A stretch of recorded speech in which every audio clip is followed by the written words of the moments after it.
I call Amy Adams.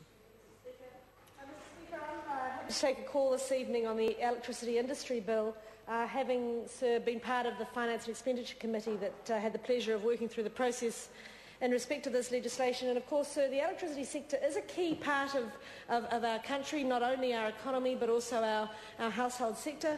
And the reforms in this bill, sir, I think it's worth just recapping on the fact that these arose from a ministerial review into the performance of the sector.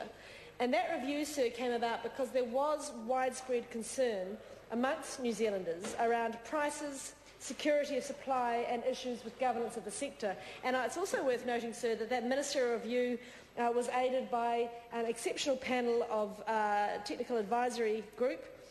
And the work that review panel did, sir, really did lay the foundations for the bill we have in front of us. Key findings, just to recap, were that there were price rises, particularly in some sectors, well outside what really could be justified. Particularly the margins in the residential power price sector were much higher than could reasonably be expected. It looked at the question of the adequacy of the new generation capacity, but what it really found, sir, was that New Zealand had a particular vulnerability to dry years, and consumers were being repeatedly asked to go through public conservation programs really to make up for the failure of the electricity sector to adequately manage that vulnerability. And the other key finding said that the Electricity Commission was really trying to juggle too many balls, and it wasn't sufficiently focusing on the key aspects of its role. So with that in mind, the electricity bill came before us, and I want to just comment on the fact that I think the Select Committee process here was valuable and did come up with some important improvements to the bill.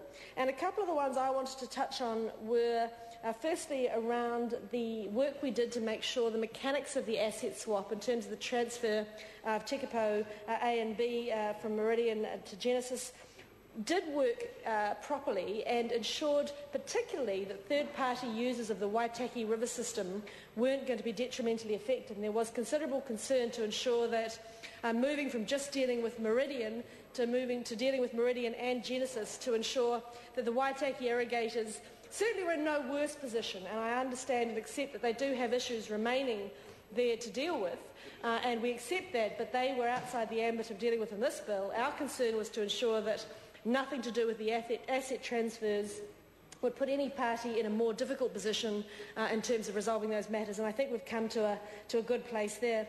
We also, sir, did a lot of work around some of the technical aspects of governance, looking at some of the issues like the necessity for by-elections on retirements of trustees and the consumer trusts and the like, to ensure we've got a good balance between consumer protection and unnecessary cost. And one of the other key changes, sir, that the committee's recommended is the increasing the threshold before lines companies would be required to undertake corporate separation between their lines company business and their the gentailing aspects of their business. The bill always had a threshold for that. There was considerable concern from submitters that that threshold was so low that it would really defeat the objective of getting lines companies back into the game. We took that on board. We've recommended that threshold be increased, and it's certainly good to see the Minister take that on board.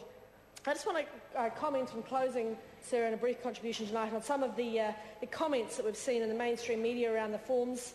The press editorial from my own part of the world commented as follows: changes made by Labor did little to improve the sector, and if anything worsened it. Well, I think we can all agree with that. The signs are that the package may well deliver more competition and the prices will be more stable. These reforms should be effective and better meeting the aims of an efficient market.